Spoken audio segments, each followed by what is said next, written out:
Hi there, I'm Dan Hollifield, and Joe Dog is off at HallowCon this weekend, so he may pop in or out any time he chooses, but he is not in the studio at this moment. And speaking of which, we are brought to you by HallowCon, which is Joe's own convention that's going to be Halloween weekend this year in Dalton, Georgia. There are still rooms and memberships available. This is going to be in person, and there will be the usual safety precautions we've all come to know and loathe. But these things happen. And we are part of the Rising Tide Broadcast Network with shows every night of the week and every day of the week. And if you look at the schedule card, you will be sure to find something that you'll be interested in no matter what your personal interests are. Now, enough of that. Let's add John in here and Bill. And the reason I got us back up on the larger screen is because having to look at the comments and all this, I can't put us full screen. So, that doesn't. Everybody else at home can, bring up the full screen, can't they? Sure, they can. Yeah, but with this, the image is a whole lot smaller, and I can't see your facial expressions that well. You can. I like this one. It's a triptych. I was going to say, that sounded good to me. You can't see us. Well, hi, Donna. Hey, Donna. There we go. Oh, well, honey, we kind of need Joe Dog, believe me. He pays the bills around here. I'm just a squatter. Oh, so what y'all been up to? 6'2". Well, shrinking every day. I had a friend named Steve get back from Afghanistan. I've been hanging out with him all week. So, yeah. Hey, sounds good. Yeah, he got his old job back at Blue's Clues now. So. All right. Yeah, I caught that reference. Well, I've been editing stuff all day, so hi, Donna. You can say that I have been productive, but to me, going through and correcting typos that I never should have made in the first place is more punishment than joy. But ever since I started thinking about writing, getting into writing and stuff like that, I have gone back and reread some books that I read in the past and found just all sorts of typos. And it's kind of funny. I'll be reading news stories on the internet here and see where they've done typos and stuff like that. Just I'm turning into a grammar novel. They do pilot that high, Donna. Yep. And in fact, Jerry Purnell was famous for correcting one particular typo in Moat and God's Eye. It was one word, and the correction changed the entire meaning of that particular part of the story. So it was one of those vital things that he wished they had gotten right the first time. But, it's one of the things about being a science fiction fan is you get on Facebook and you start going to some of these science fiction pages and stuff like that. You start typing stuff and you type in sci-fi words. And of course the autocorrect is like, you spelled this wrong. It's like, no, that's how it was spelled. I know how to spell it. That's why it's really, I made up the damn word. I know how it's spelled. Yeah. Yes, typos are the autocorrect of our generation. Autocorrupt is what my wife calls it. My bio? Oh, hell no. It's like Diary of a Mad Black Woman. Well, John, you have had an active life. I mean, I'd never known that John was a mad black woman. It's not active, it's death. So, yours has had a little bit more action in it than most of us, though. I mean, you got to blow shit up. Okay, that was fun, but and get paid for it too. And they provided the explosives. I mean, what more did you ask for? None of this improvised stuff. But they didn't let you take any home. The improvised stuff sometimes is the fun stuff to do. So. Oh, you could write a book. Fun stuff on the cheap. Go to the grocery store, buy this. Oh. I tried to take a little nap today after I got finished editing and decided that my back hurt too much to go on to the last two stories. Of course, I saved the longest two for last. They're about half the book between the two of them. That's going to be quite a piece of work here. But and I've got to get with William and find the submission guidelines, because this has got to be some of the most unevenly edited stuff that has ever been submitted. Some of it's got paragraph breaks. Some of it doesn't. Some of it doesn't have a line break in between paragraphs. Some of it does. I've got to find out what it is that he wants, and I want to stick to the submission guidelines. It wouldn't take me long to do all this. I've got most of the typos, and there are places where I thought the sentence structure was a little clumsy, so I've subtracted a few words or added a few words, things like that. Stuff that I had. When I read my own work, I look at it and I go, maybe I should have said this. I did keep notes, so my notes are coming in handy. Yeah, well, that was the problem, Donna. I had a good editor, and then it came time for her book to come out, and she disappeared. And the publisher told me, just do it yourself. Well, we see how that turned out. So William's going to put this on probably Google Docs, one story at a time, and the entire Three Ravens editing crew is going to do a read and bleed on it and say, hey, you missed this, or hey, that's a clumsy sentence. Do you think you can fix it? Well, I'll give it my best shot.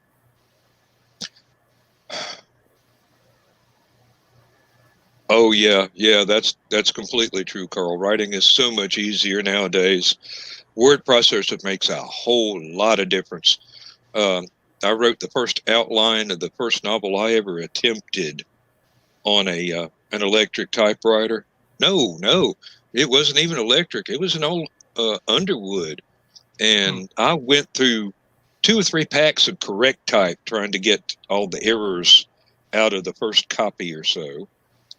And I didn't use carbon paper with another piece of paper underneath. So I had to do the whole thing all over again, or go get a Xerox machine and print some off. I actually still have that around somewhere. Back in the early days of OCD, optical character recognition, OCR, I scanned it through a computer at work, and it tried to interpret what it saw on the printout. Oddly enough, all the alien names and words came out exactly perfect. It was the normal English the thing couldn't make any damn sense out of. How did that happen? Well, it was the early days of OCR, so that's around here somewhere. I started trying to rewrite it 20 years ago, and decided that I was better off trying to learn how to write short stories so I could learn how to write much sooner than if I was wailing away at one manuscript the whole time. So get stuff out there, get friends to critique it, and go back and learn how to do the changes, and hopefully learn how to be a better writer. One of these days I'll get there. Yeah, I thank God that the short story that I'm writing for Wendy Lou Lee's book. She's going to have her own editors, which I got to present it to her in a somewhat fashionable sense of order and as little chaos as possible. But it's hard to do that when you're bleeding internally. I mean, and Yes. but it'll come out, and I just gotta jump in there, get started on it. She hasn't given me a deadline or anything, but I'll You send gotta him take the care of link. that too. Okay. Well, sometimes a deadline is a good thing. yeah. I will tell you one thing that's kind of weird. There's this thing called flash fiction. It's like 1,000 words long. You try and tell an entire story in 1,000 words. Not one word more, not one word less. And you learn what kind of things you can chop out and still make a good story. So and then when you're good at that, you can allow yourself to go out into a larger format, and you've got extra freedom to use more ways to describe things like the set and the setting and the all the props that are sitting around on your little stage that you've got there. I do that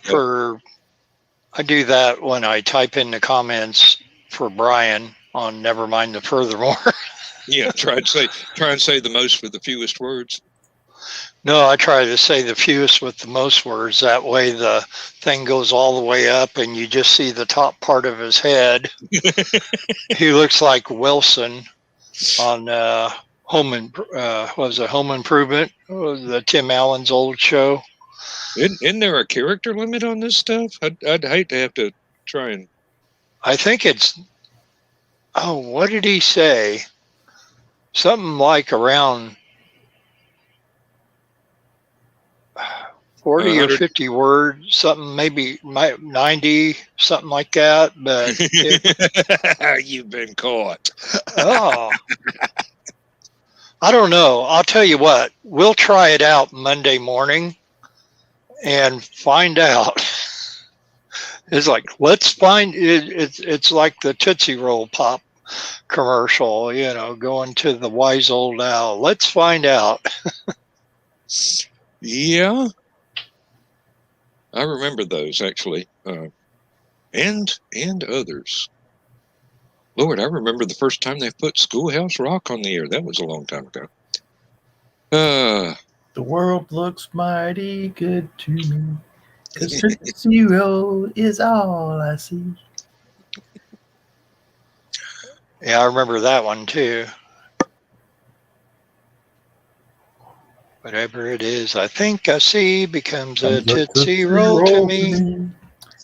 God world. Yep, we are, but consider the alternative. Well, Lewis Lee commented this morning. I posted an old Honeycomb commercial on the Every Day is Saturday group from the 70s. And, the whole honeycomb's big. Yeah. And Lewis said he remembered every single word of that 40 years later. And he said, that's good marketing. Oh, it was the other one. Oh.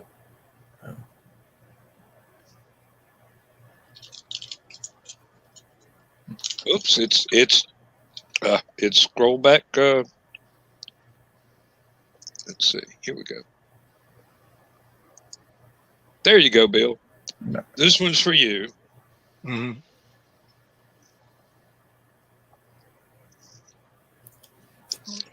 Yeah. Oh, that's just another day for Brian. Come on now.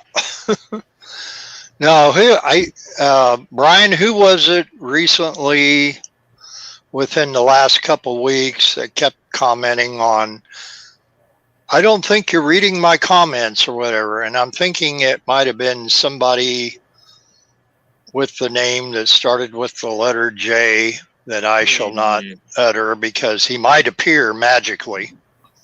Have I said too much? Disappear just as magically as will. Yeah.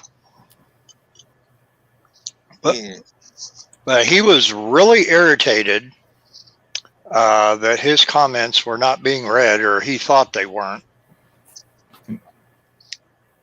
Oh, you want to take care of the comments, John? I'll stop the show. Division of labor. That way we don't irritate each other by going, hey, we both clicked on the same thing at the same time. All right, there we go. All right, I'm done. Yep. This is why we need a Joe Dog. He got in there. Yeah, he did. He made a comment from somewhere.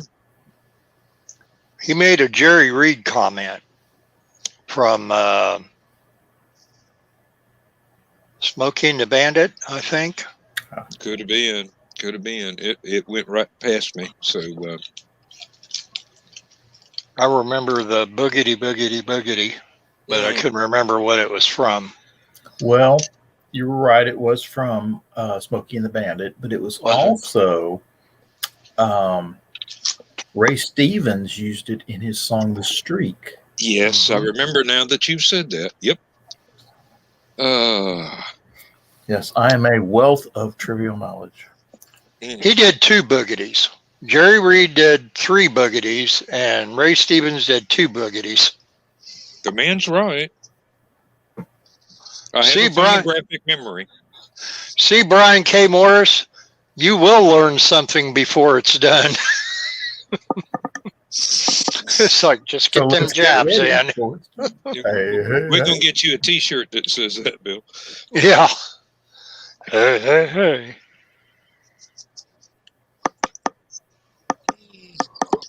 I posted one of those cartoons today as well. I'd been lacking on the superhero cartoons and cartoons of that ilk, so I made sure that there was a Batman. And hey, Chris. Hello. Hey, Chris. How is everyone? Oh, doing good. Joe Dog says it's about time for him to start his party there at HallowCon's. So he should have already started. Yeah. Yeah, well, you get out in the middle of the country somewhere and ain't nobody around to make you punch a time clock. You kind of relax a little bit. Yeah, you should. Behave. Yeah, that'll be the day. You trained us. Hold on. Well, I'll be right back. No, I'm going to the beer fridge. I'll be right back. Don't leave. We miss you already. When is he going to have the beer fridge right down at his feet? Hey, I think it's a matter of room and logistics, and probably having enough time from his editing and job and other stuff to actually put it in. I could be mistaken, but that's my guess. I think if a person had an office chair that also was a toilet seat with a beer fridge on the side, they could do 12-hour podcasts. You didn't miss much, Carl. Hey, if I ever got the money to build a little studio to do something like this, okay, I'd have a desk kind of like Johnny Carson's, but it'd have a beer tap off to one side of it.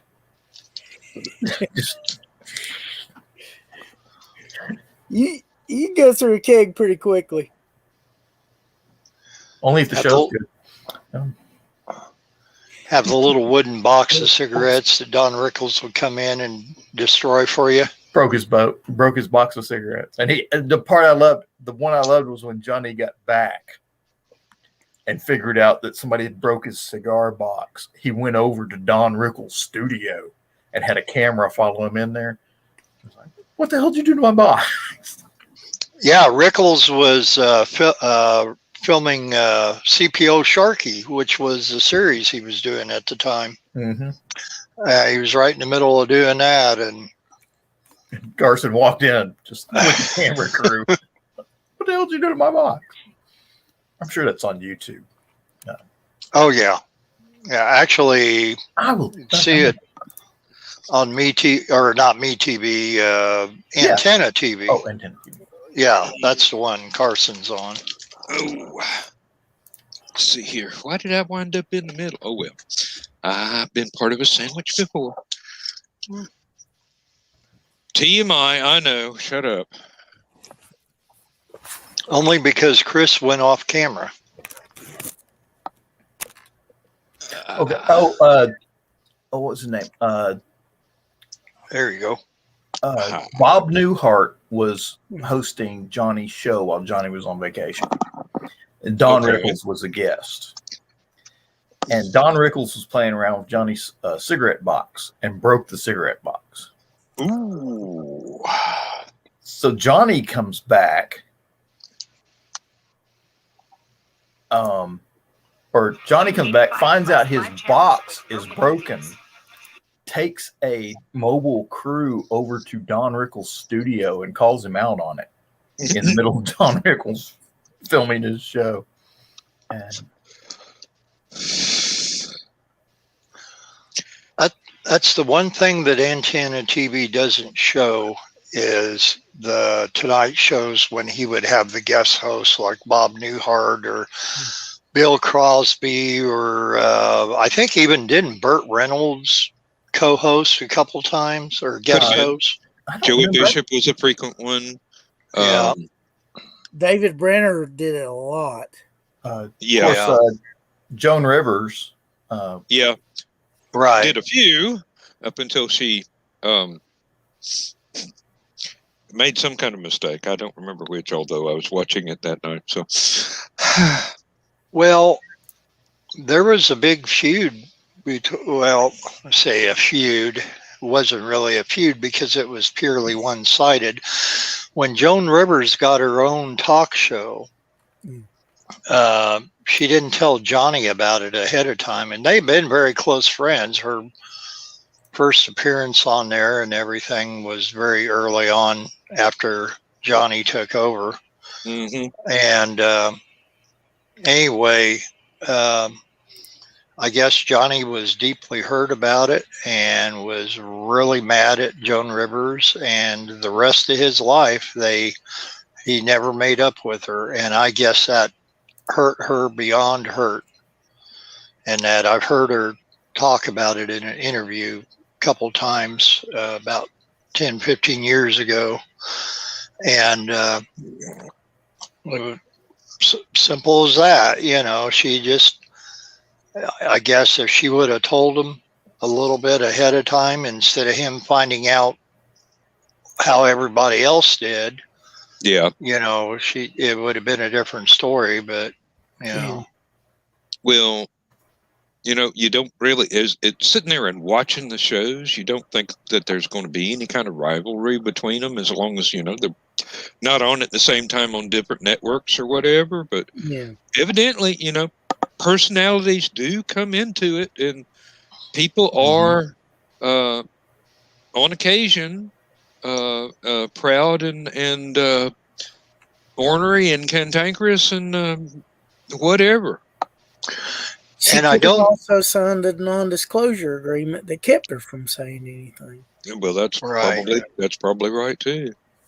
And I don't think it was anything about her just ending up being the competition like all the others were, Merv or Mike Douglas, whatever. Yeah, but they were daytime. Yeah.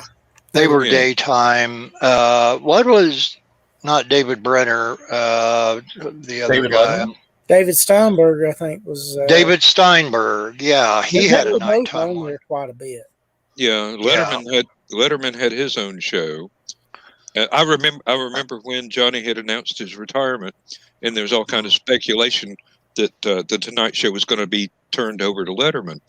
and he invited Letterman on. And they sit down, the audience, the applause dies down, and Johnny just looks over at Letterman and goes, "Well, how pissed are you?" And it was right after it was announced it was going to be Jay Leno. Jay Leno is a fine stand-up comedian. I do believe as an interviewer, he was outshone by Johnny. There's not many people as a talk show interviewer that could do better than Carson. Yeah. Well, I've been watching on Tubi TV a bunch of old David Steinberg shows that he did, which Steinberg was a good interviewer and a good stand-up comedian, but doing the skits and everything, he just didn't have the timing very well. It was still enjoyable, but not to the degree that it could have been. But I'll tell you who I really, really enjoyed, and they're showing old episodes of that on Tubi TV, is the Dick Cavett show. Oh, yeah. And everybody that he had on there, but just the way, I mean, the couple times he had John and Yoko on there, and then had, well, I think after the first time he had John and Yoko on there, he had George Harrison about 7 or 8 months later. And Cavett says, "Yeah, Yoko sat right in that same seat that you're sitting in," and George just stands up real quick. And which leads Cavett into the question about how much was it Yoko's fault for the Beatles breakup. And then, of course, he come right out and said, Yoko had nothing to do with it. He says, we were breaking up way before Yoko. Yeah. He says there were many, many other problems. But I've been thoroughly enjoying all those old episodes of the Dick Cavett show. They had one other one from '69. Those were from the early '70s. They had one other one from '69 where they had, it was the day, yes, the day after the very first day of Woodstock. They had the Jefferson Airplane. They had Joni Mitchell and David Crosby and Stephen Stills come on, all in a big round. And of course they were all singing and playing, but they were gathered up there, and they said, you know, well, how's Woodstock going in that? And Stephen Stills says, well, we just flew in on a helicopter, because of course that was the only way you get in and out of Woodstock. Mm-hmm. And he said, yeah, he goes, I still got Woodstock mud on my bell-bottom jeans. And but it was just absolutely legendary people that he would have on there. You know, Groucho Marx and Lucille Ball, and you can go on and on and on. And Cavett was just, I would say he runs a very close second in my book to Carson. Yep. I grew up watching quite a few of the daytime interviewers during the summer, during, you know, when school was out. As they didn't take summer breaks, so, you know, they were there for me to see when I normally would have been in class. So I got to see a bunch of stuff. Carl, you're absolutely right. Dick Cavett did have a dry sense of humor that a lot of people didn't get. And I remembered that Regis Philbin was Joey Bishop's sidekick, who was the predecessor to Dick Cavett. Mm-hmm. And then I'll start to say, I was reading one of his earlier comments. Yeah, I don't blame you for following Kara closely, Brian K. Morris.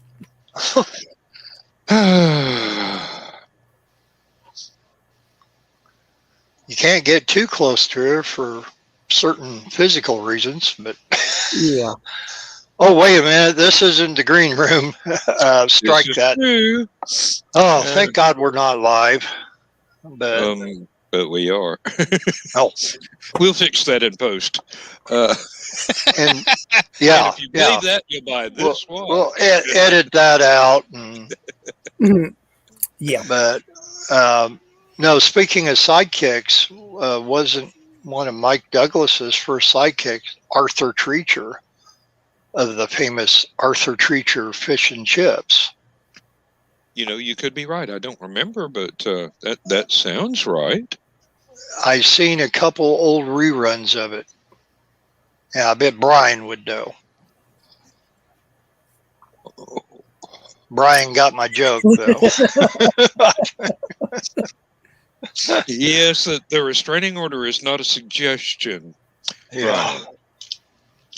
Oh, and here He we go. is a knockout. No doubt about From it. Ace Bonnie. He's grateful And he she saw will Beat knock Alive you at out. concert. Paul McCartney. Carl Whitzman did ask which one, and this is the answer to that question. So, Yeah. Oh heavens! And him and Ringo are the only two left living. Oh, okay. Here we go. Brian's got it. Arthur Treacher was Merv Griffin's sidekick. Oh, Mike Merv Douglas Griffin. used a different co-host every week. Okay. That's okay. Yeah. Carl, Yeah. I have no idea. It's been a long time. Is Kara headed for another band? That's what I have no idea about. Well, I mean, band from where?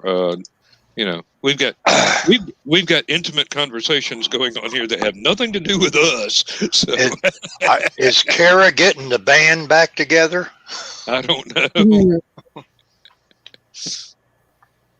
You are talking about Kara, Arizona Power Girl Nicole, right? I don't know who they're talking about. Probably. You know the crowd, so I know some of the crowd. I don't know all of the crowd. That's why it's better to have more than one of us on here, because some of us usually don't know and some others do, and we can usually puzzle the pieces together. I can make guesses. That's about the best, but Well, like I said, you have a certain amount of knowledge. I have a certain amount of knowledge. John has a certain amount of knowledge, and so does Bill. Did you say knowledge or mileage? Knowledge. We probably all got mileage on us. Some probably a little less than others, but it ain't the years, kid. It's the mileage. Yeah. And getting back to Schoolhouse Rock, when your body grows bigger, your mind must flower. It's great to learn because knowledge is power. Okay. Well, you hear the crickets now, don't you? Oh, they're going on talking about Kira. Yeah. So we can ignore them for a while. They're ignoring us, so we might as well. It's only fair. Hey, Hey, okay.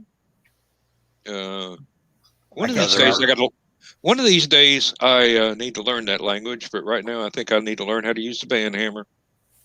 Oh yeah, I think we. Hey. Somebody needs glasses really badly. really, that's just terrible. Yeah. Of course, we could leave them in the room there and use them for the comedy value. But yeah, well, as long as it's nothing more than that. Yeah.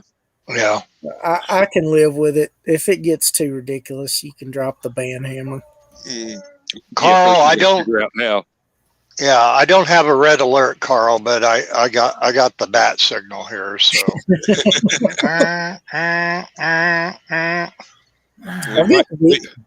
We might need Grandpa Marvel or Uncle Marvel or whichever one it was that Brian was cosplaying. Yeah. The Marvel family is not something I'm really that knowledgeable about. Dudley, I think it was. No, he was kind of a grandpa-looking character. Yeah. Okay. No, Brian, you don't have anything to worry about yet, anyhow.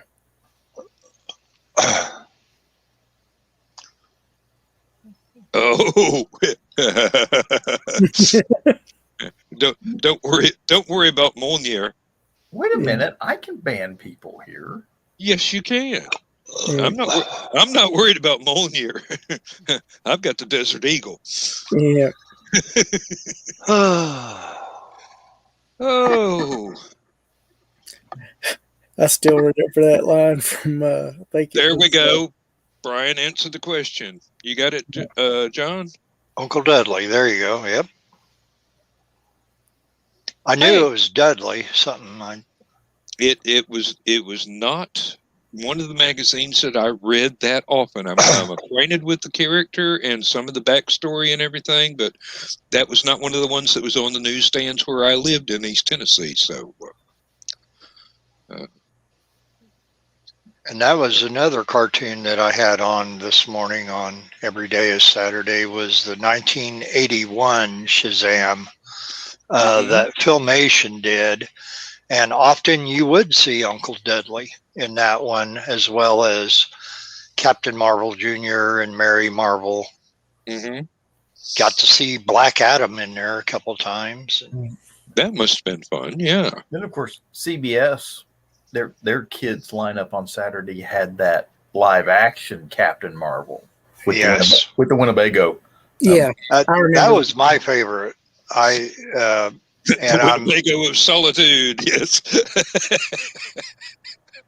And I'm Facebook friends with both of the Captain Marvels, Jackson Bostwick and John Davey, and they get out there on the circuit with Michael Gray, who played Billy Batson, and Michael Gray still has the red shirt with the yellow collar and cuffs that he wore back then. Cool. Hey, there are lots of actors walk off with souvenirs from the shows that they've done. Well, I think these were new ones that were made for him to do conventions with, but yeah. Hey, yeah. It would be amazing if somebody stayed exactly the same size over 30 or 40 years. I certainly haven't. Me either. Which is why the camera does not focus below my shoulders. Ha! Oh, Lord. I need to, this going back on swing shift probably will allow me to exercise more than my normal job did. So I'm looking forward to that. The last 2 years has packed on a few extra pounds that I'd like to get rid of. You going back to swing shift? Yeah, we had somebody get promoted, and then somebody who had to be let go because of attendance issues. So in order for us to have quality control on all four shifts, see, there's only two of the original quality control people left, and my job's kind of sideways of theirs, but I know how to do it. So between the three of us, we're having to cover for 4 teams. So it's going to be go back on swing shift, and the 3 of us will get extra overtime in order to cover that 4th team.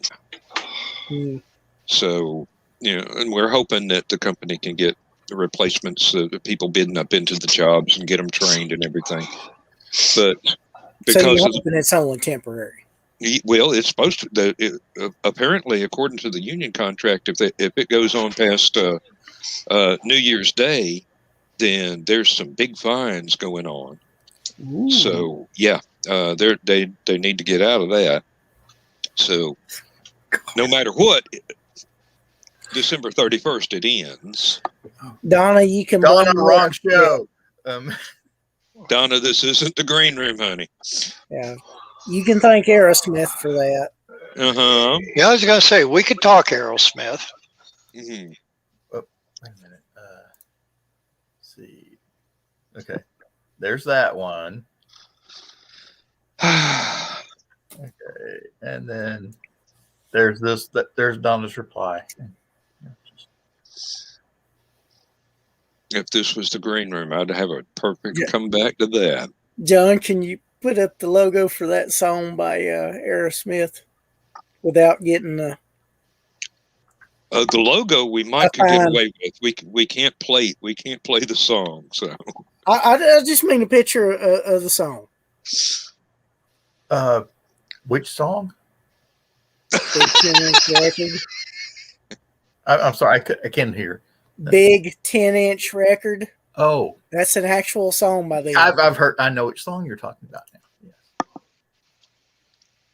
Whip out a big 10-inch record of the blues. Okay, yeah. Let's see here. Yep. Oh, I once got in an I know, argument with some, Donna. I'm just trying to make you happy. I once got into an argument with some teenagers about 20 years ago. They were going on about a new version of Smoking in the Boys' Room. What was that, Motley Crue? Yeah. And I go, yeah. Well, I remember that from when I was in high school. And they go, Motley Crue ain't that old. I go, yeah, it was by Brownsville Station. They go, who? So Interestingly enough, Michael Berry, who was in The Hills Have Eyes, was in that video. and we I'm have a not celebrity. I didn't do it. We both did it. Hey, No, Skunk. I how didn't you do doing? it. That's- Skunk? All right. Ah, I Oh, here it comes. set an alarm. You set an alarm? My phone died. Oh, Oh, nice, Ace. That's why I'm late. I'm sorry. it's all right. Don't worry about it. I mean, Joe's even later. He won't be here till next week. So Yeah. he's out in the middle of the woods. So And I have a more important question. Where is Lewis? Lewis is hip deep in in paid clients. Yes. yes. Yeah. And On assignment. I might have something that interests him. Well, no, let me Well- rephrase that. I have something that might interest him. okay, you'll have to.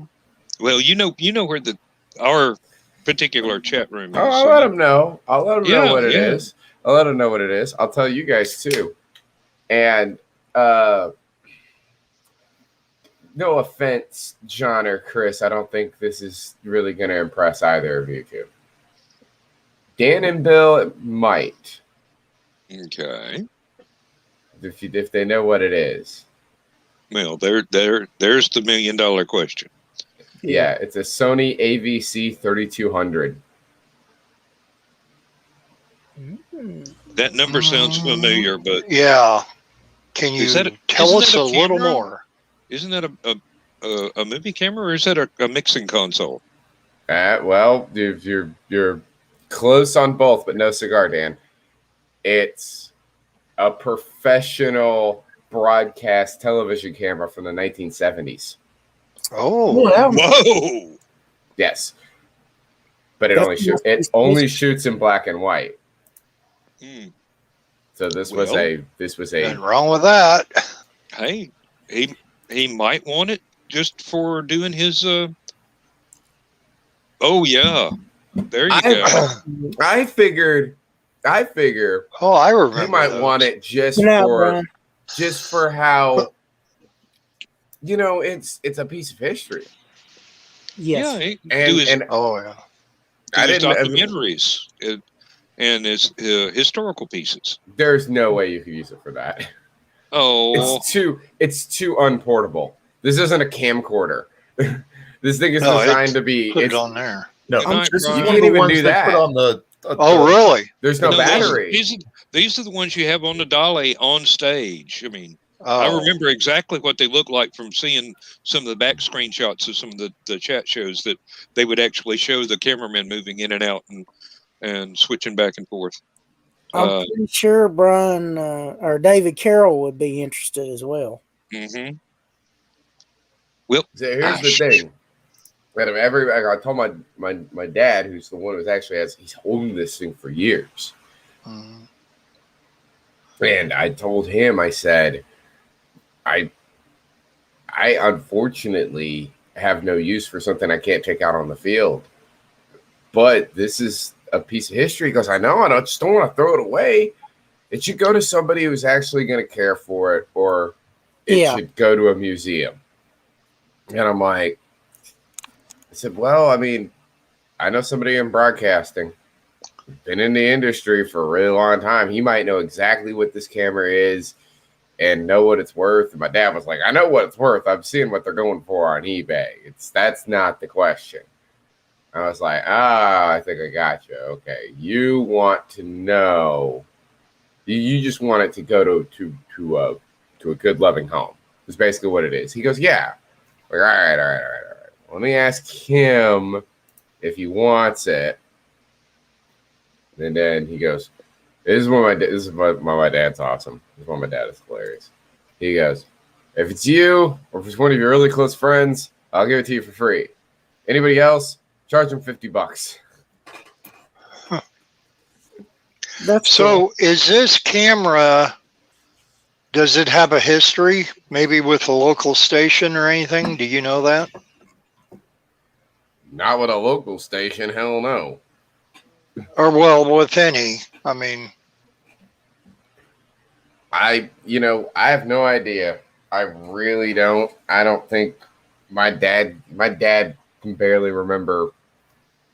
If it didn't involve, I tell you right now, if it didn't involve doing burnouts back in the day, my dad don't remember it. That was my dad's life. Did you make yourself full screen, John? I didn't do that. With my dad, it wasn't. If it didn't involve raising hell and drag racing and dirt track and all that when my dad was growing up, he don't remember it. I mean, literally, the only stories he can ever tell me outside of that is like the day Trevor wrecked the Vespa. And the day that his sister Heather set the house on fire. Like, those are the only two other memories that he ever tells me about living up there. So, now, you never know, though. You never know. This could have been one of the broadcast cameras for WGN when it first started. I mean, you know what? This could have been the first camera on Aurora Public Access. You know? This could have been being used as a security camera inside of Joliet's, prison. I mean, he's from Chicago. It could have been used for anything. You know what I mean? It would be. Do you know how he came across it, or? That might give a clue as to where it was used earlier. No, he just. I mean, are you talking about like how does he have it now? I mean, he's had it in storage for 3 years. He was cleaning stuff and found it and that was it. He was cleaning out. He's basically going through a bunch of storage and found it and was like, holy crap, I forgot I had this. And he asked the kid if he wants it. not Carl. That's basically how it went down. And he's had this camera for years. He has it. This thing, right? He didn't even know if it works. He's never plugged it in. So we have no idea where, he doesn't remember how he got it. What kind of a plug has it got on it, I wonder? It's coax. No, I mean the power cable. I don't know. I never saw the actual connector. I think it's a non-polarized. It's definitely going to be. There's no way it's a removable replacement cable. There's no fucking way. It has no adapter. It's just a straight AC cable. But I'm going to guess it's non-polarized and probably doesn't even have a ground on it. I was wondering if it was 220 or 110. Mm-hmm. Oh, well, it's probably 110. I think each piece of the camera has a separate Power cable because it does because there were a lot of cables going to them. The actual camera itself and the monitor that goes with the camera are both separate pieces. You don't have to have the monitor on there to operate the camera. Oh, hang on a second, and I'll show y'all something. Good point, Ace. I've been trying to find out some specs on it. Strange enough, the U.S. government has a bunch of those for sale as surplus. And a serial number could track it from its source. That's the camera. What I in the noticed, case, and part of it, the upper part, that's the monitor. The lower Yeah. part's the actual camera. There's the lens, and there's the cables. And that's in a case it comes with. Yeah, Oh, and we okay, have yeah, I the see it now. case. We have the case. Yeah, and there's the monitor and the lower body with the camera itself in it. Yeah. Oh yeah, we've got all this stuff. We There's where don't. the lens. That's the lens connector. And hey, Hey, Yes. And if you zoom in on that, yep, it's got a built-in power cable apparently. yeah, Yep. the cable is it's all solid state stuff. Yep. There's the coax connector, but I want you to notice the coax connector is kind of yellow on the end. uh-huh. So if you get one of those, you used to be able to get these at Radio Shack. You can't get these anymore. All right, you can get them, but you have to look elsewhere. You just can't walk into a store and buy these. That is composite video, which means Yes. you could connect that up to a modern day television. I mean, obviously, it's not really designed for like widescreen or anything, but you could connect that to a modern day television with a regular composite, like an RCA style cable, but you'd have to get an adapter because that's coax. Yeah. Okay. They said something about it actually has two outputs. That's the RF output, and then there's also one. The other one I'm thinking is no. NTSC. No. Look to the right. See where it says videos RF? Yeah. That's where you switch between the two different types of outputs. There you go. Right? So they all both come off of that yellow one. The one below that, that's sync. That's the way over my head technical stuff that involves like it's V-Sync. Internal, external sync. Yeah. You either use the internal sync or the external sync for I'm thinking it's hold. I think that's related to because there's a thing called V-Sync on monitors. I think that's just related to vertical hold. I'm not sure. I'm not really sure. That's one of the things with the sync thing. First of all, we don't have that fucking cable. Second of all, I mean, even if we did, what technology is that even going to plug into that anybody's going to have today? Because, that's Radio City Music Hall is about it. I don't know, Skunk, you may have the camera there that might have been used on Bozo Circus or Ray Rayner and Friends. No, possibly even Family Classics with Fraser Thomas. It'd be it's a 1970 camera. Yeah. Yeah. And black and white at that. You always have to remember black and white. Color television was around in the 70s. So this thing wasn't this wasn't being used for this wasn't All in the Family. This wasn't Saturday Night Live. If this was used in the 70s, this was going to be used for black and white broadcast television. So this is probably cable access. Hey, this is on the GovDeals website where it's being auctioned off by the government. The bid on it right now is $5. Wow. It's sold for $5. Well, somebody got a bargain if they've got the equipment to make use of it. Yeah. Of course, somebody good with a soldering iron could probably change out that plug. And a lot of other things as well. They're not going to be able to turn it from black and white to color. I told my father, I said, no, I said, don't have the ability. I told my father, I said this. What I told him. I said, really want to make sure that this camera goes to a good home. I know a guy who would cherish having something like this, but absolutely love having something like this. But you'd have to pay for shipping. Yep. To London. That'll be a pound or two. He's this is a guy who that's what he does. He collects old antique electronics and does stuff with them. I mean, the guy has a Crossbar One system from the phone company. Ooh. But he uses all this stuff to like mess around with. He loves messing around with technology, and I just was like, anybody around here doesn't want that thing. We should send it there. But Yeah. like I said, my dad wants it to go to a good home, so I'm like, well, let me. I was going to ask Lewis about it. Yep.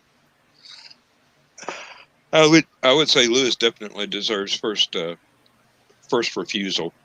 Yeah, I can't do anything with the thing, so I already thought like all of my filming is going to be like not done in a building for the most part, unless we wanted to do some.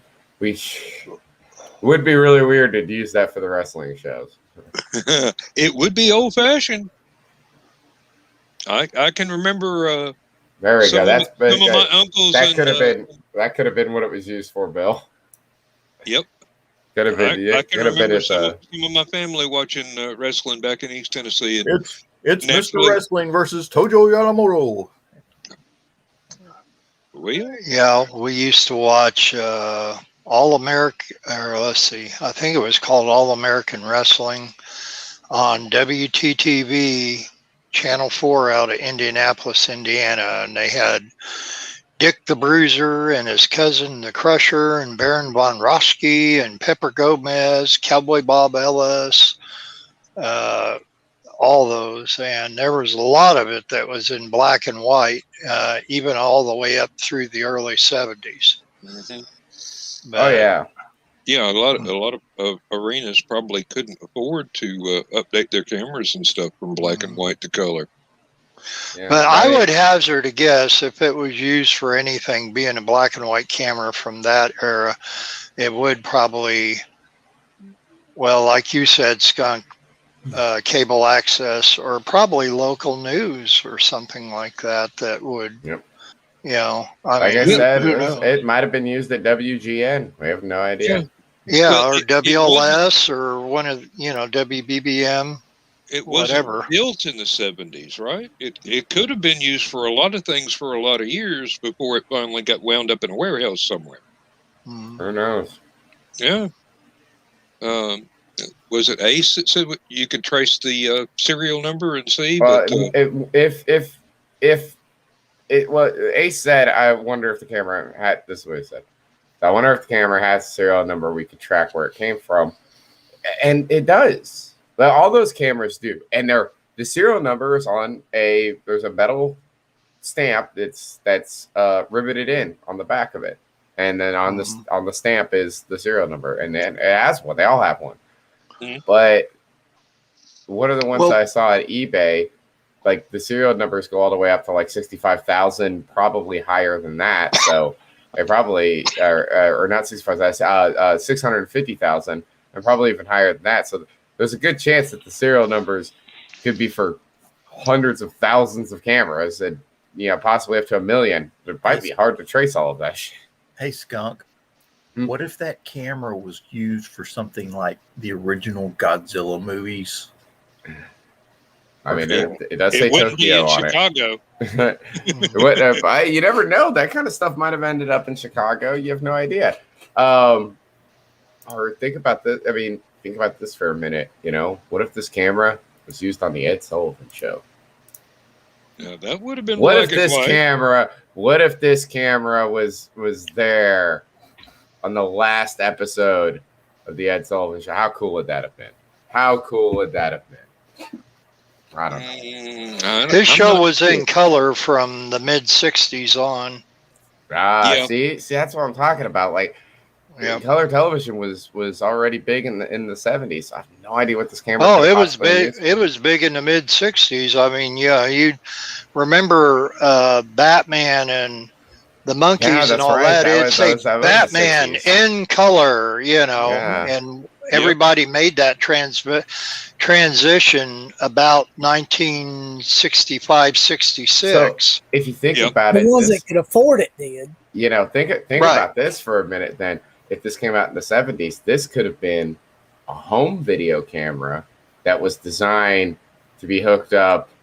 Like this was as cheap as they can make home video camera technology at the time. Had to be in black and white because you were using it at the home. Because you couldn't afford to have color cameras in the house then.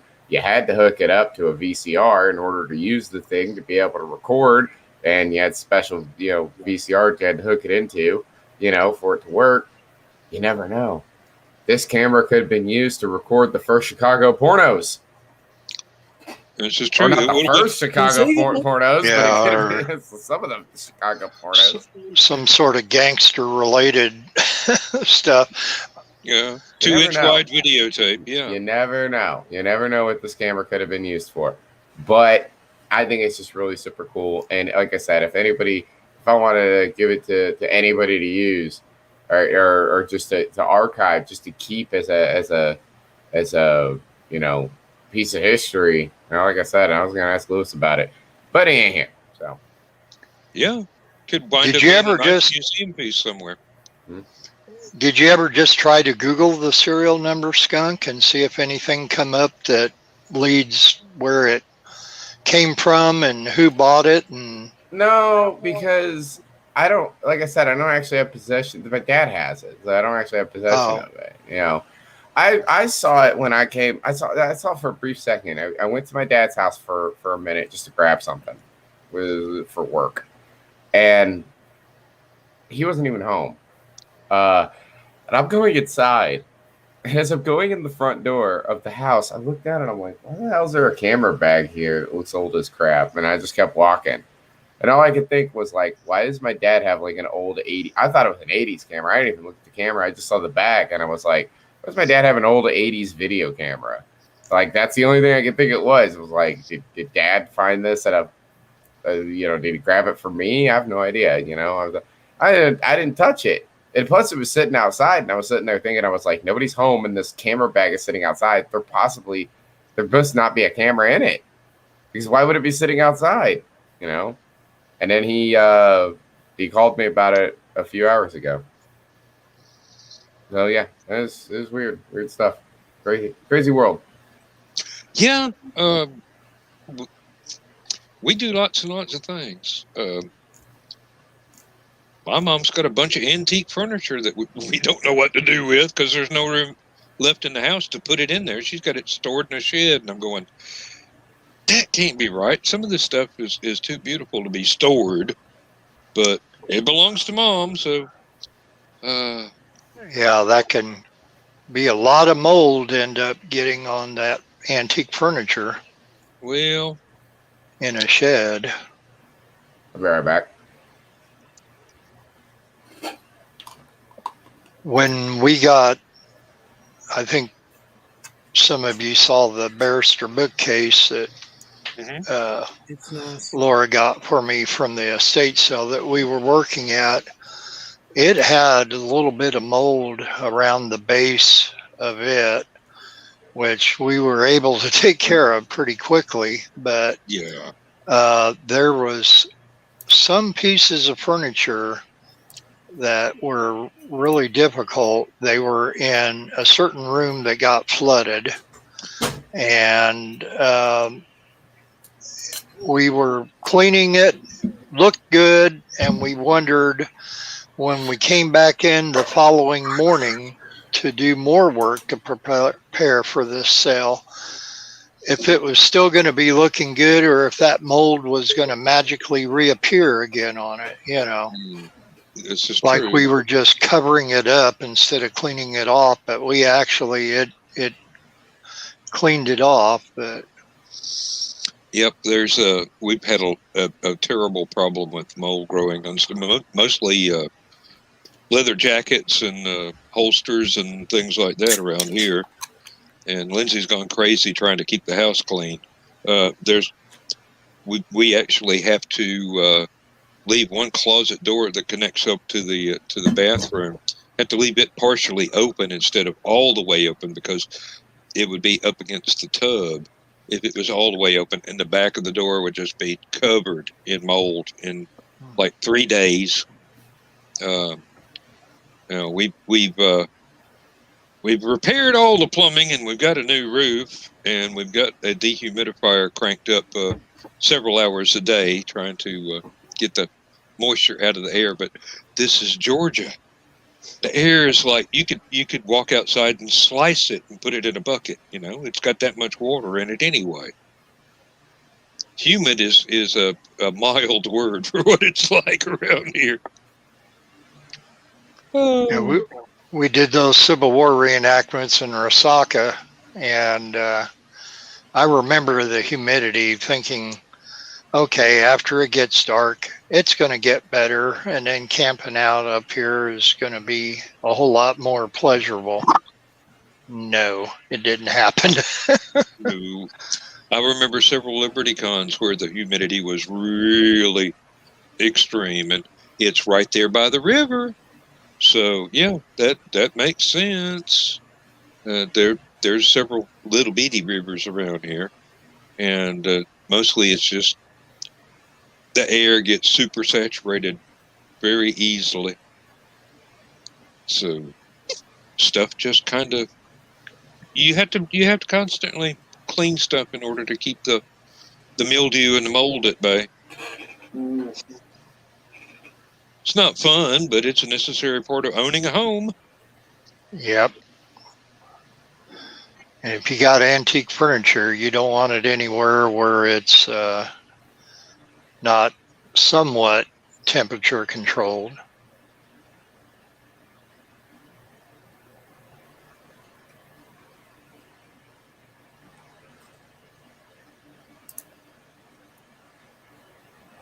And Dan just dropped out. He's talking to his better half. Oh. Yep, John's right. Lindsay's going to bed. She just kind of opened the door and Good night, said, "Camera on." Lindsay. Hi, Lindsay. Mhm. Yep, she didn't want to get on camera, but that's normal. She doesn't like her picture taken, even though she poses for candid photographs at conventions. She doesn't like being on the motion picture. So yeah, she has been watching old music videos all night, and some of that she got on a Motown kick here tonight. So there was some classic stuff coming out of the living room, and I'm going, yeah, I remember some of the stuff from the '60s and even some of the stuff from the '50s. So really neat, really neat. She has the same sort of eclectic taste in music that I have, and thankfully it overlaps somewhere in the middle. So we managed to coexist. Ed Sullivan used to spotlight a lot of wonderful Motown music in the 60s and early 70s.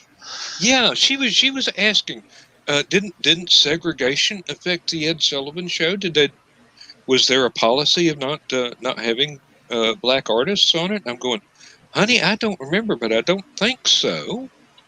He had enough clout to where if he wanted somebody on the show, he could get them on the show. And there were plenty. And it didn't affect his show, didn't affect American Bandstand, which I think went as long as Ed Sullivan's show. Yeah, well, nobody ever messed with Dick Clark. They knew better. Yeah. Well, I guess it didn't go as long as Ed Sullivan if you count his first show, Toast of the Town, or whatever it was called before he just had the Ed Sullivan Show. But yeah, he highlighted wonderful Motown groups. Oh, good. Marvin Gaye. Marvin Gaye and Tammy Terrell, Four Tops, Temptations, Diana Ross and Supremes, a lot. They were on there almost seemed like every other week. They're in the mid 60s because they were so hot back then. Yep. And of course, late 60s going into the 70s, you had the Fifth Dimension and the Jackson 5. It just kind of went on and on. Ike and Tina Turner. And oh, that must have been an explosive performance right there. Tina don't know how to behave. I mean, you get her on stage, she just cuts loose. You're gonna be 100% all the time.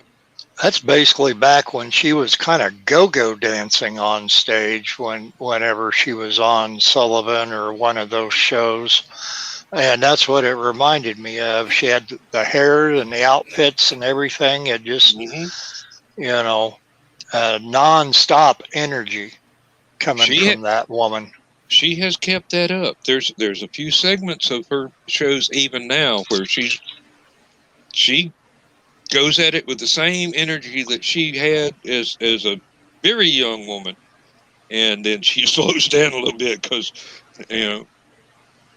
once you get a few years on you, stuff hurts when you get that energetic. But she will do it just because it's so much fun for her to do.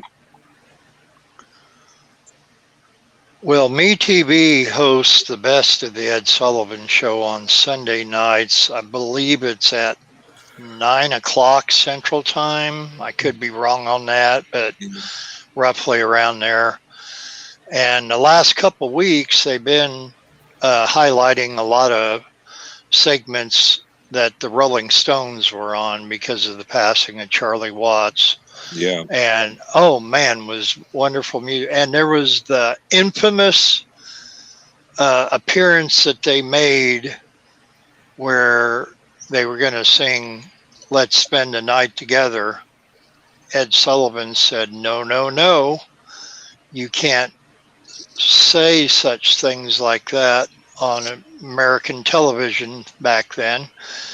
And so they said, okay, we will change the lyrics to "Let's Spend Some Time Together." But of course, they didn't. They didn't. That was kind of like the Doors appearance when they sang "Light My Fire," and there were some things that weren't supposed to be said in the lyrics of that song. It was supposed to be changed. They said that they would do it, and then when it came to doing it, they sang it the way it was supposed to be sang. According to the record, Ed Sullivan was infuriated after their performance, said, "You'll never perform on my show again." And Jim Morrison replied, "I don't care. We already have." So it's kind of been there, done that. Now it's time for us to move on. Yeah, really. We don't need to come back. We've been here once. Yep. That wouldn't keep them from going on the Smothers Brothers, let me tell you. No. If I don't actually remember if that happened or not, but that sort of thing was their cup of tea. Actually, trying to tweak the noses of the censors and everything. Yeah, I don't know. I remember watching the Smothers Brothers quite a bit, and then of course. The Doors were on the Smothers Brothers. Were they? Oh, good. Okay. Good. They did Wild Child. Oh, wow. That's a good one. They also did Touch Me. Yep. Once again, breaking the limits of the censorship for television. So what would it have been, John? 1968, maybe? I gotta look that up again. Sounds like it would have been 69. John done clicked off. While John looking at that, let's see here. Let's see here.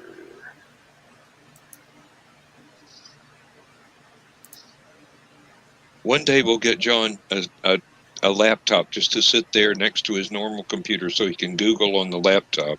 My normal computer is a laptop. We'll get you another one. I got one. I broke it. Okay. Let's see here. It does not actually say. I'm trying to. Darn it. Lost it. That's weird. Doesn't say what year. The only place I can find. Let's see.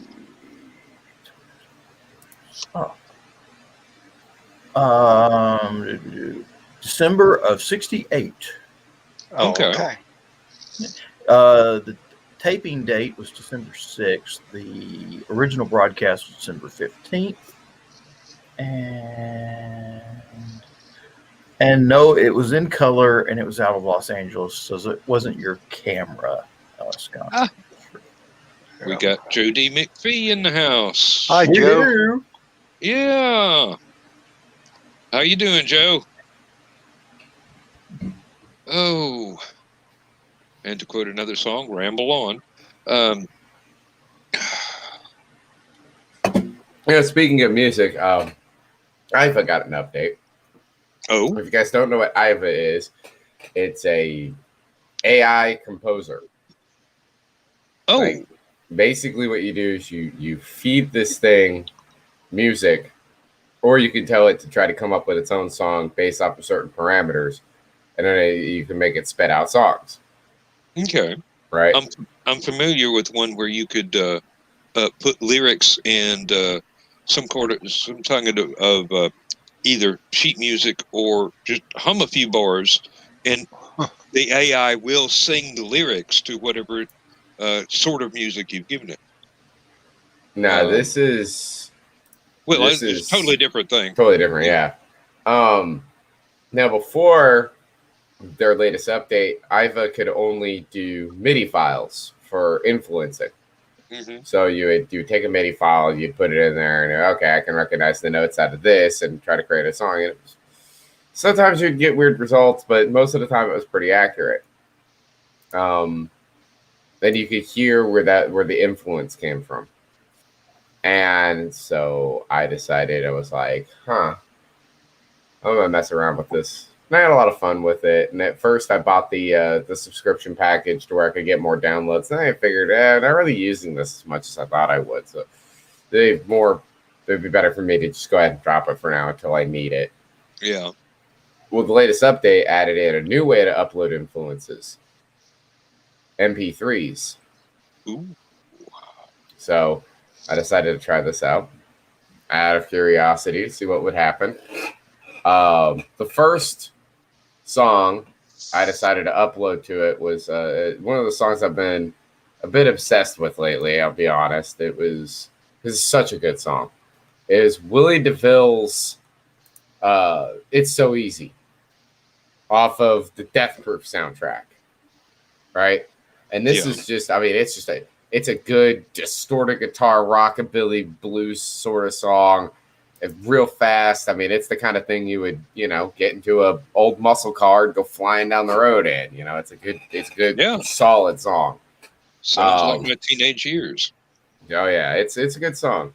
And when the song plays in the movie, it's right after the one sheriff goes, "I tell you what, he won't be doing. He won't be doing it in the state of Texas." And then it pops up and it says Lebanon, Tennessee. As the song is playing. So it's a really good tune for that sort of like, era of car and film and music and all that. It all kind of comes together. And it said it's hard rock or came up as heavy rock. I was like, not really, but there's not really another. It doesn't know all the genres. So I'm like, heavy rock, okay, I guess. But even though it's got distorted guitar in it, it doesn't really feel so much like a heavy rock song as it feels like almost like jazz the way it's played. All right. Let me try uploading something else. Okay. Okay. So then I uploaded, I believe it was Christine by John Carpenter, the version off the anthology album. It's a theme from the film, but the one he did in the anthology album was a synthwave song. It had some distorted guitar, but it was mostly synth. No real drums or anything. Or I think there might have been real drums on the anthology version. The original version was all done with drum machines and the SQ80s and Prophet 5s and stuff like that. It's real old school 70s stuff, And I'm sitting there uploading it, and Iva comes back, and it's like, this is Epic Orchestra. I'm like, I guess it's epic.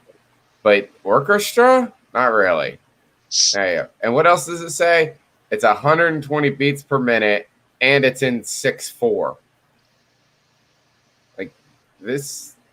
No, It's a very difficult time to play. Let me tell you. It's not even in 6/4. It's in 4/4, and it's 110 beats per minute. I don't know what it's thinking. All right, all right. Let me. At this point, I'm thinking, let me upload something that can't possibly fail.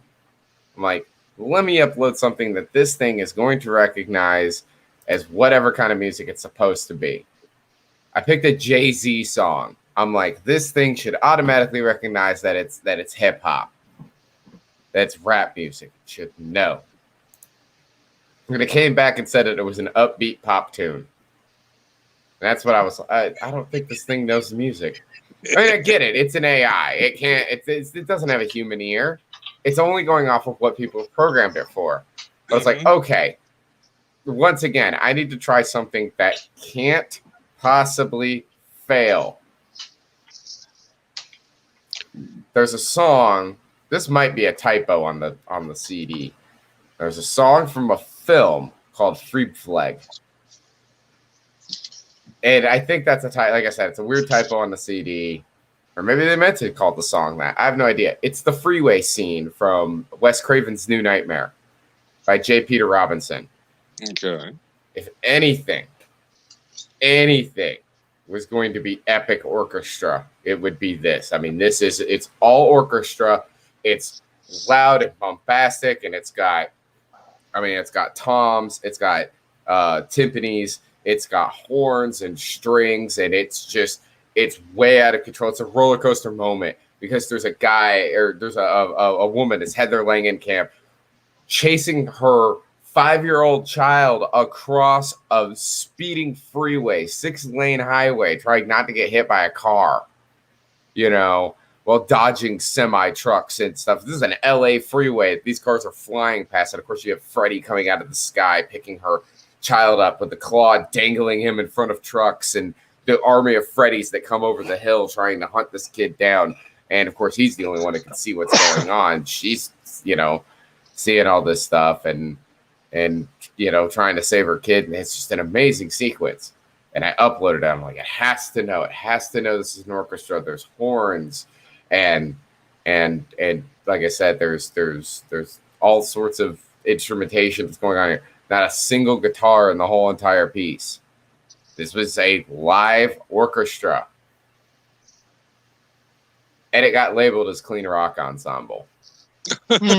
Which means that doesn't mean clean rock like oh, it's rock music without cuss words. No, it's clean guitar. It's undistorted, unaffected guitar. Just regular, which like when they say clean rock ensemble, what they mean is the Beatles. You know what I mean? Yeah. It's clean open electric guitar. That's all it is. And I'm like, what in the world is going on with this? I tried a few more songs. I used another horror movie song. I was like, you know what? I just want to see now what weird things comes up when I put this in. I picked Hell on Wheels from the Nightmare on Elm Street 5 soundtrack. This is from the motorcycle scene where Freddy takes over the motorcycle and makes the wires go up the guy's arm and stuff like that. And I'm like, let me see what it does with this. And I put it in there. And it figured out that it was a rock song. It figured out that it had metal guitar in it. It knew that. It also said it was in a major key and only 100 beats per minute. And I'm like, this song is easily 200 beats per minute and in a minor key. It's like a minor diminished key. Like it's not there's no major notes in it. I don't even think. I think literally every single note in the song is sharp. Like it's not a comfortable to listen to song. It's for a horror movie, And I tried a few other things just to see, and it would make me laugh what would happen. I did another Nightmare 5 song. It came out as Trap, which is a hip-hop music genre. Mm-hmm. That's the genre they do all the twerking to, I uploaded something from. I started doing movie soundtracks because it got that without the lyrics, without somebody singing on there. It seems to get the instrumentals seem to be better for influencing than the ones with lyrics. So I decided to try those.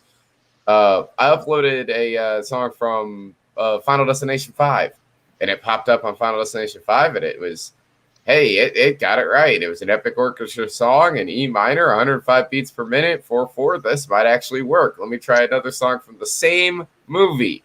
Another song from the same movie. It came out Synthwave. It's a live orchestra. It came out Synthwave. Not only did it come out Synthwave, it came out at 55 beats per minute. And I'm not sure. I think it's slower than that. It's just, it does weird things. I'm having fun with it. I'm having fun just uploading songs. At this point, I'm having more fun uploading songs and seeing what it thinks the songs are supposed to be, rather than generating music with it. I find it ironic that you mentioned the Beatles and that saying clean rock music, when the Beatles actually were the first group to introduce distortion in a song ever in their single "I Feel Fine." Oh yeah, no, I'm not saying right that. at the beginning. No, yeah. no. It's like the AI needs some more education. Well, yeah. The AI isn't too. Yeah. When I say clean electric guitar, I mean that. I don't mean acoustic. You know, Right. It's and yes, there is some distortion on Beatles songs, but it's not the same. It's not like jazz guitar or anything like that. You know, it's different. When I say heavy rock, I mean that's like the really distorted stuff. You know, that's the difference between the Beatles and Alice Cooper. Mm-hmm. You know, Flaming Groovies and Black Sabbath. exactly. Yeah. You know, Just go to this, Skunk. You've got just do these. Don't worry about any AI. You can't go wrong with 45 RPM records. And by the way, and by the way, I want to point out that was mostly overdrive on those albums, not distortion. Mm-hmm. Valve distortion and overdrive are two different things. They sound very different. Overdrive is more that 60s, 70s garage rock. Distortion was more I mean, who was the first guy to really use distortion? Wasn't it Ike Turner was the first guy to use distortion? Could have been. He played with an amplifier that had a cracked tube, and it fuzzed out his guitar. I think that's the story. He was the first guy to really play with real distortion, and then they eventually patented or I think he patented it and then made a pedal out of it. So he figured out how to do it and made a pedal out of it, and then everybody was doing it after that. Yeah, fuzz boxes. They were not prevalent until, I don't know. Was it Jimi Hendrix that made it most recognized? But he probably had a whole string. Shit, what was his name? Actually, I take it back. The Beatles are not credited for the first distorted song, but the first song that used feedback. It's saying here, "I Feel Fine" is sung by English rock band The Beatles. It was released in November '64, the A side of their eighth single. Written by John Lennon, credited to Lennon and McCartney partnership. The recording includes one of the earliest uses of guitar feedback in popular history. Mick Taylor. That's who I was trying to think of. Mick Taylor. I think Mick Taylor might have been the first guy to really popularize the fuzz box with the Rolling Stones. I mean, those opening notes and Satisfaction being all fuzzed out the way that they are, that's true fuzz. Paul McCartney used fuzz bass a lot on the Rubber Soul album, which would have been, 65, 66. I'm trying to think of one song that comes to mind, and I can't remember the name right at the top of my head. Well, there was a lot of pioneering work going on in those days. So people were just beginning to recognize that a recording studio was an instrument all of its own. Do What You Want to Do, sung by George Harrison, I believe, and then Paul played the fuzz bass on there. Ace Money has a challenge for us. Wants us to name the greatest guitar player. Go. Terry Kath. All right, one at a time, gentlemen. Well, you said Terry Kath. I said Xavier Cugat. Oh, Buckethead. Les Paul. Actually, Les Paul designed and built guitars, but he didn't play that much. yeah. He said so himself in many interviews. And other than my personal reasons for Terry Kath, the one that I always use in a battle when this comes up, a lot of people talk about Jimi Hendrix. Jimi Hendrix actually said that Terry Kath was a far better guitar player than what he ever was, and that he wished that he would become anywhere near that. But If I really had to make a serious bid for that, I'd probably say Frank Zappa. I would still say Buckethead. The reason why Buckethead is for me the greatest guitar player of all time. The man was releasing an album a month, never playing the same song twice. Every song was unique and different. The guy just, I guess what I'm really saying is Buckethead's an amazing songwriter. Maybe not, but I mean, just if you listen to his songs, just amazing stuff that he does. And he's played with so many bands, he can play so many different genres of music. The guy is amazing. And, he does it all while wearing a KFC bucket on his head and a freaking like drama mask. He's a weird dude, but man, he's just the guy can shred.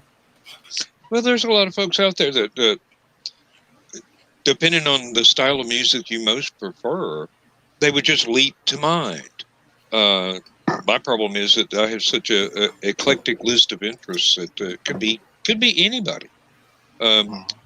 Who was the first ever flamenco guitarist? Who invented the guitar? That's the one that everybody needs to be praising right there. Who decided that taking a hollow piece of wood and stretching some catgut across it and trying to impress his girlfriend with it is, I don't know. His name was probably Muhammad. Well, yeah. I mean, and he didn't like cats. A lot of those, a lot of the all the music has been around for so freaking long. Guitars and stuff have been around for so freaking long. They're probably, that's what I'm saying. They're probably playing them in ancient Babylonian times, man. Yeah, that would have been a lot of flutes and drums and stuff. And guitars. Well, sort of, yeah. Yeah. I mean, yeah. Again, really, if you think about it, I mean, what came before the guitar as we know it? The harp. Yeah. The lyre, and then the full-size harp. The lyre and the harp and all that stuff. You had all that. Things like that. There's all kinds of, and then you go over to Asia and you have all these 3- and 4-string things that you have play with some kind of almost a brush instead of a pick. But the earliest known picture of a guitar-like instrument was actually a lute, and it was a Hittite lute from Turkey. It dates back to somewhere between 1399 and 1301 BC. See, there you go. Yeah. Ancient Babylonian times, man. This thing's been around forever, so you're never gonna find out who originally invented the guitar. That'll never happen. That being said, I still maintain Buckethead's, but it's one of those things where if you ask anybody, not anybody, you ask one individual person, they're going to have a weird answer for you, right? For the most part. You ask, you did the Family Feud thing. We surveyed 100 people, top 5 answers on the board, greatest guitar player of all time. I think Ace Bonnie's probably got one of the top 5 right there with Eddie Van Halen.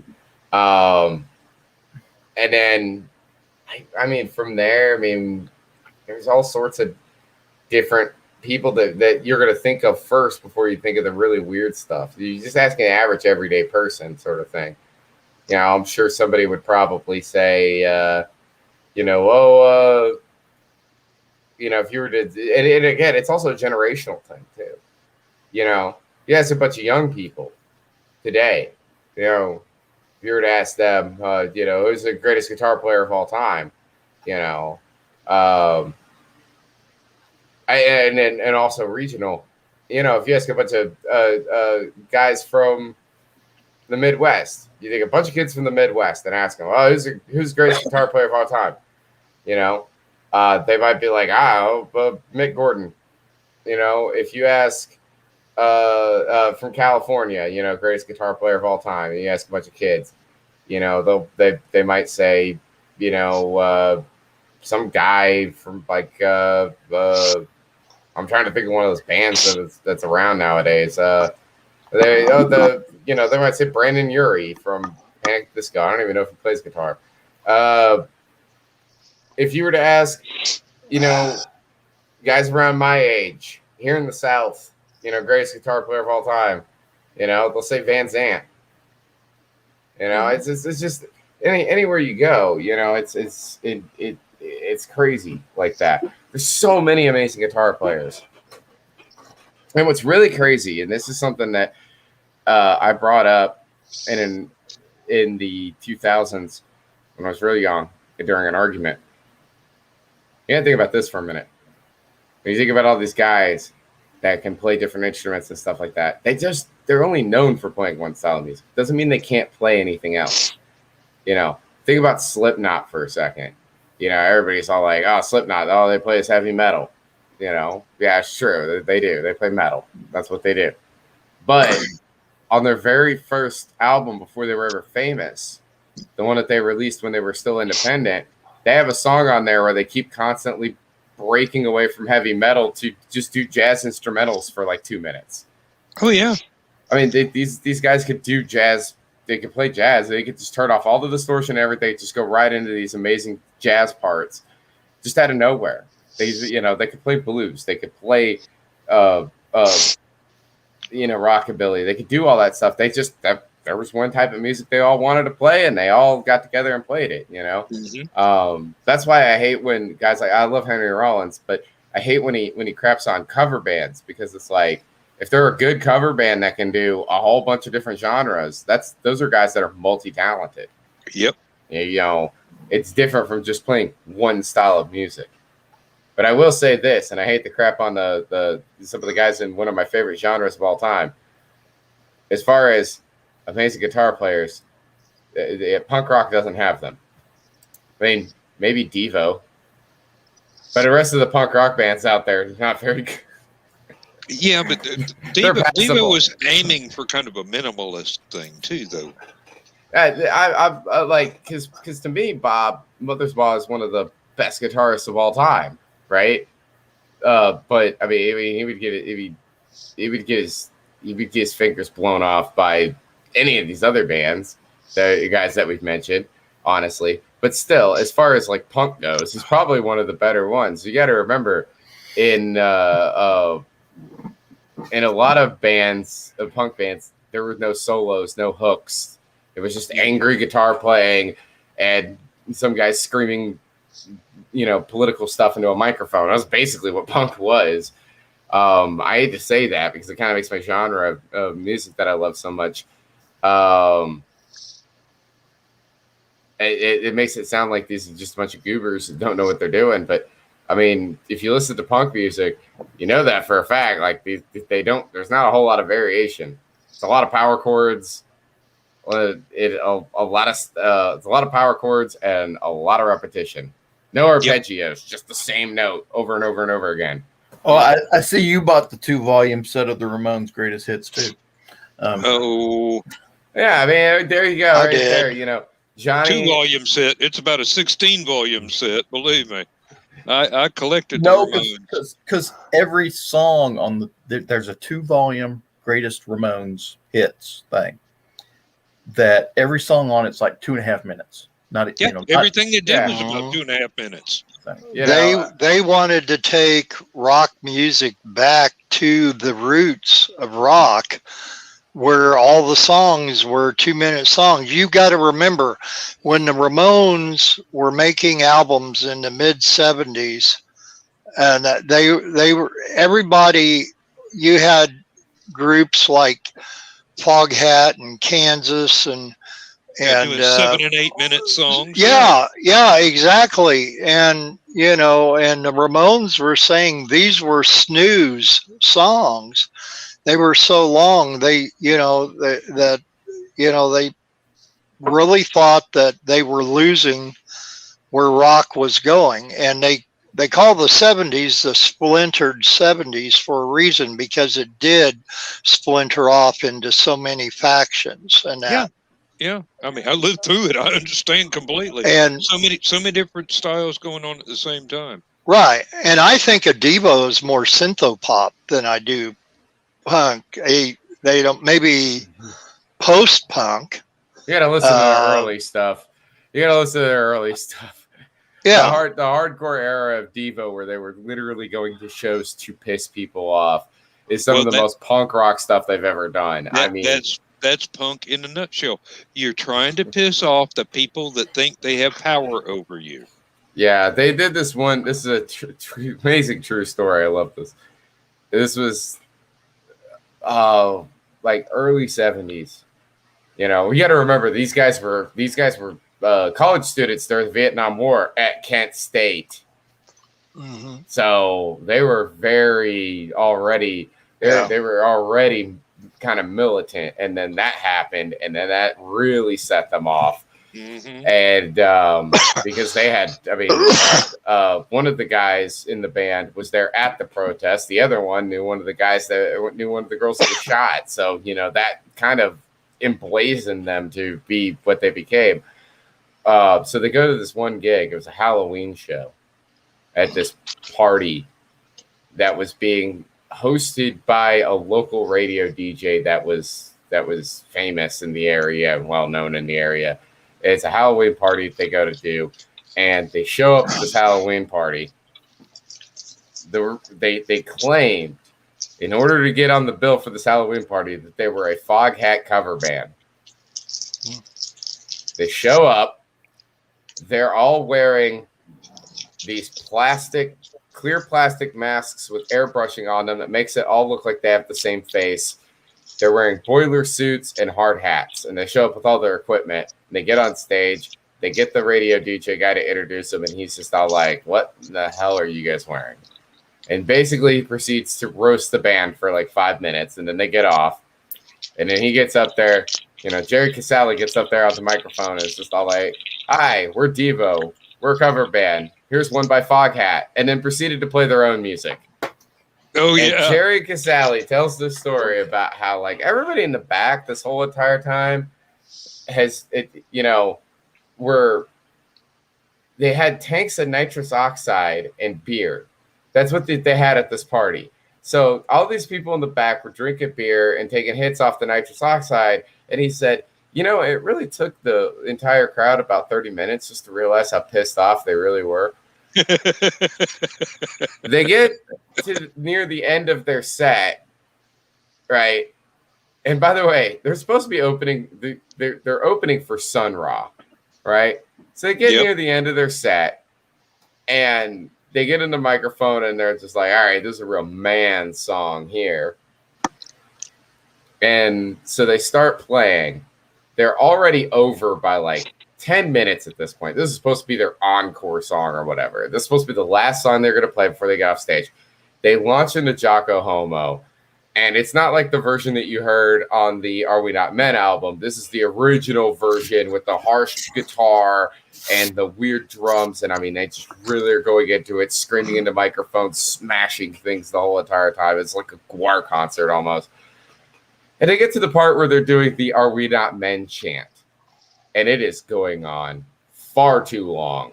Way longer than it does on the album. They're doing it forever. The Are We Not Men? We are Devo. Are we not men? And it keeps going. And then all of a sudden the microphone starts to cut out. You can hear the sounds of a scuffle. And somebody gets on the microphone and goes, if you're sick and tired of these assholes parading themselves on stage like a bunch of prostitutes, stand up. What had happened was a guy in a hunchback costume who was really messed up on alcohol and drugs stormed the stage. Because the entire time that the band is up there playing this, they're getting beer cans thrown at them, and this dude is sick of it. They push him off the stage. Mark starts screaming, he is Devo, at this guy. And the guy takes the mic back and says something else at him, throws the microphone at him. He hit the microphone, hit the ground, he picks it back up. And he's Devo, and she's Devo. And they're just yelling. And the crowd's getting angrier and angrier. They keep playing. They just break into another song.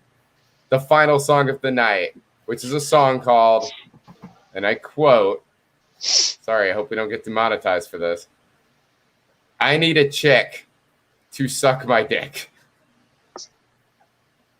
To which they are just, they're yelling into the microphones, and it's just going on far too long at this point.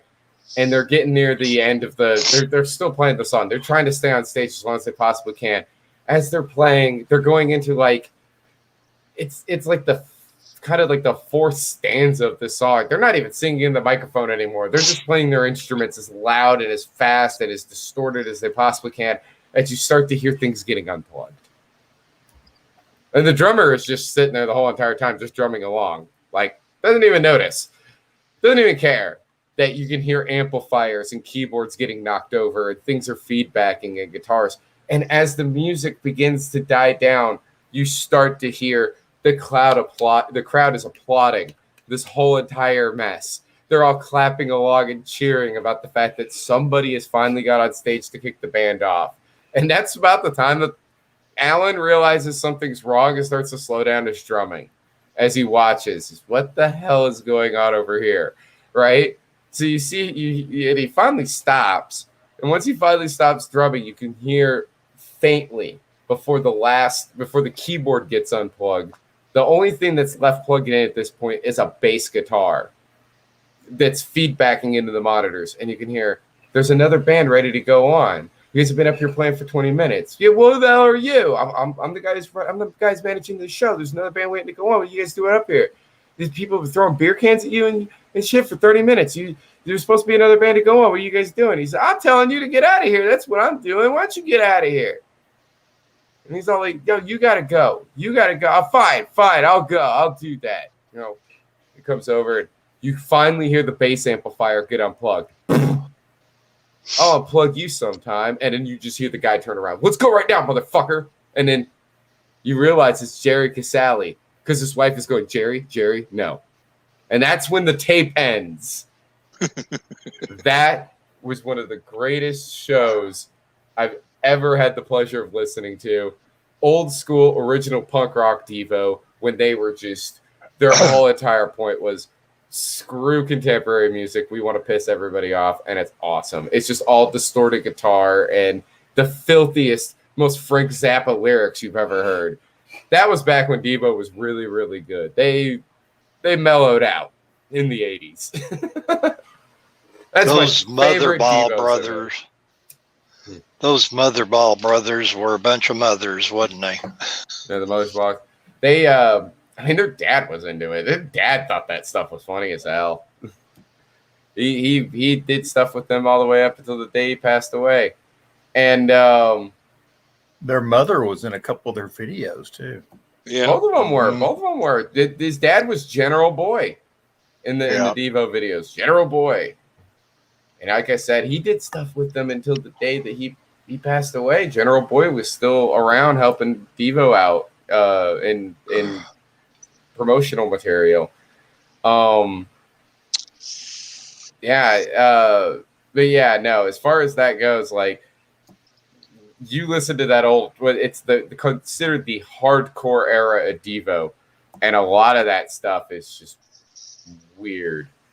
And I mean, that's why when they first got signed to a record deal, they signed with Stiff Records. They didn't even know what Stiff was. They just did it as a joke because they had a song called Be Stiff. And they thought, wouldn't it be funny? We signed with this record. We don't even know who this record company is. It's offering us a deal. We're just going to sign with them because we have a song called Be Stiff, and they're Stiff Records. Isn't that funny? Right? And so they signed with Stiff Records. And then, next thing they know, they're on the British charts with a single. And they were like, how the hell did this happen? And then they come to find out, yeah, Stiff Records, Elvis Costello's record company. Oops. Yeah. They accidentally signed with a big record, which then led to them getting signed in America on Warner Brothers. And what's the first thing they do? The first song that they decided to put out as a with Warner Brothers money and backing to make a music video for, because they already had the Jocko Homo video from when they were in Kent and they were goofing off, right? Making experimental VHS tape videos that they would sell to fans and stuff like that at their shows, and show at like college campuses and stuff like that, little short films that they would make. So what was the first thing they did when they had Warner Brothers money? Satisfaction, a cover of a Rolling Stones song, arguably Rolling Stones being kind of one of the first punk bands. Yep. I hate to interrupt, but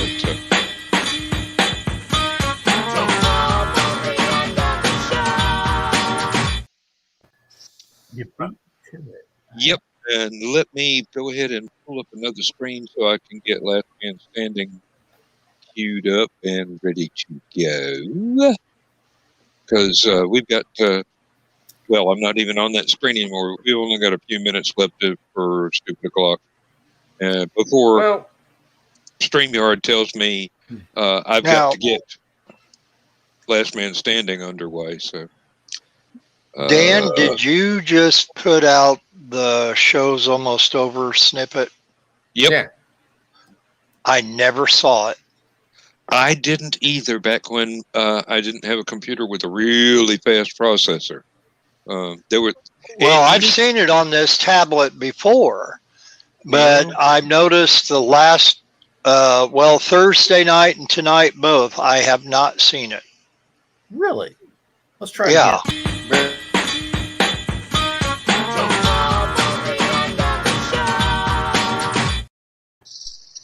Showed it that time. Okay, showed it that time. Okay. Thank you, Kerry. Well, maybe it's just my computer. I don't know. I don't Scott, know. your turn. Yeah. In the words of Marcel, no. I know what movie that's you know from, you too. wanna, you know you want it. Skunk's over there kind of disappointed. And he's like smoking a cigarette and like, hey, there's- you can't there's see some me smoking beer a and going, cigarette. I'm on VTube cam. You can't see me smoking a cigarette. yes, we can.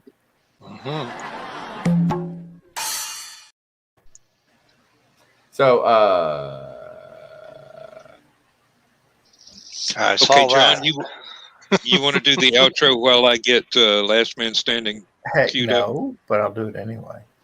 Okay, thank We've you. still got a good 5 minutes. We need to talk about something. Yes, I know. Yes, I know. I'm just trying to get prepared. we have 4 minutes. What are you talking about? That too. I'm watching the clock Yes. like a hawk. And we got 3 minutes and 57 seconds. And And I'm just guessing. accuracy is not my hallmark. No. Me either. I mean, Bill was pretty close. By the time I was able to bring the clock up fully to where I could see seconds, it was at 20. So, so it was at 56 and 20. So yeah, he's probably pretty close with that 57. Yep. So let me do this here. While we got Skunk here, how's the wrestling going, Skunk? I have no idea. We canceled all the smart shows canceled all events. I was actually supposed to tonight Was supposed to be my debut match, but Oh, I got COVID, and so I had to take 2 weeks off. I would have been back in time for the show, but all of the shows in the local area that were being smart were just like, you know what? We're starting to hear reports of guys in the business are getting COVID. Even guys who are vaccinated are getting it. So it might be a smart idea to kind of, for at least 2 weeks, let everybody stay home and recover. And so what did the other shows do? Oh, hey, well, we're running a show. Yeah, we're running a show. You should come join us. Idiots. If three or four of the shows in the local area shut down, so you're going to run instead? Like, really? Yeah. Obviously, there's kind of been an explosion of COVID cases in the local area. Maybe don't run shows. So we're going to try taking 2 weeks off, and then we're playing things by ear right now. I know I was trying to work on getting the latest show that we did up on IWTV. I've just been work kicked my ass so hard lately. It started with. Well, I have some good news on that front, by the way. I kind of wish Brian was still here. He'd be able to hear this. Over the past week, since Labor Day, this is 4 days have gone by. And even though we don't have the people, we fired 3 individuals. At your work? Yeah. Ah. And the reason being was and this was why I had to come back from quarantine and going to work early. I felt fine anyway. I didn't think I was going to be contagious or anything. So I just went ahead, masked up, went to work. The reason why I did that while I was at work for 4 days was because we fired somebody. We fired them over the weekend. They were the first one gone. The next one gone was like Thursday. And then the third one was on Friday. So I've been working doubles, helping clean up after all of this stuff. My boss has even been doing a route, even though she shouldn't because she has a broken foot. And her cast is not going to be able to handle all of this. But everybody's been doing their part to help out. So be careful. You end up on a swing shift like Dan. Yep, we got 30 seconds left. But no, like it's we got rid of all the troublemakers except one. There's only one left. We can't fire her yet because then we'd be really screwed. But we have application. People have turned applications in. Apparently, remember when the what you call it? I know you're about to stop the show, but I'm trying. What was when you get money from the government without working? Unemployment. The unemployment benefits from the COVID thing. When that ended, we got flooded. We got something like 500 applications in. So it was the unemployment benefits thing that was preventing people from going out and getting jobs. So now we got a ton of applications. So hopefully some of these people won't be as crazy as the last person we fired because they left work early to go beat their girlfriend. Say goodnight, everybody. I'm about to get good night, everybody. Yard. Let's go. Good night, Gracie.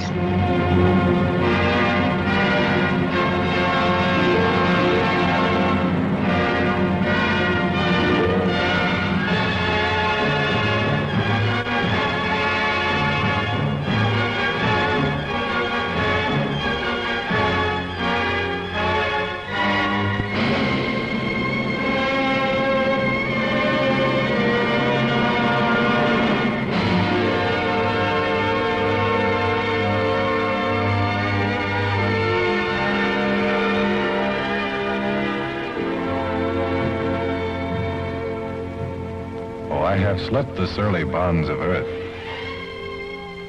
and danced the skies on laughter-silvered wings.